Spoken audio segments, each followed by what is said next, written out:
ਰਸ ਰਚਾਈਏ ਦੋਨੋਂ।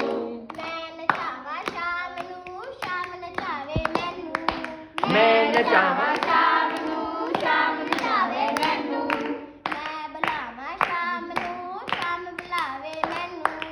ਮੈਂ ਬੁਲਾਵਾਂ ਸ਼ਾਮ ਨੂੰ ਸ਼ਾਮ ਬੁਲਾਵੇ ਮੈਨੂੰ।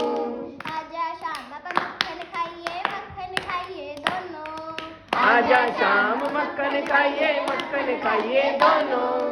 ਮੈਂ ਖਿਲਾਵਾਂ ਸ਼ਾਮ ਨੂੰ ਸ਼ਾਮ ਜੈ ਜੈ। ਮੈਨੂੰ। ਮੈਂ ਖਿਲਾਵਾਂ ਸ਼ਾਮ ਨੂੰ ਸ਼ਾਮ ਖਿਲਾਵੇ ਮੈਨੂੰ। ਮੈਂ ਬੁਲਾਵਾਂ ਸ਼ਾਮ ਨੂੰ ਸ਼ਾਮ ਬੁਲਾਵੇ ਮੈਨੂੰ। ਮੈਂ ਬੁਲਾਵਾਂ ਸ਼ਾਮ ਨੂੰ ਸ਼ਾਮ ਬੁਲਾਵੇ ਮੈਨੂੰ। ਮੈਂ ਬੁਲਾਵਾਂ ਸ਼ਾਮ ਨੂੰ ਸ਼ਾਮ ਬੁਲਾਵੇ ਮੈਨੂੰ। ਮੈਂ ਬੁਲਾਵਾਂ ਸ਼ਾਮ ਨੂੰ ਸ਼ਾਮ ਬੁਲਾਵੇ ਮੈਨੂੰ। श्री गोपाल कृष्ण महाराज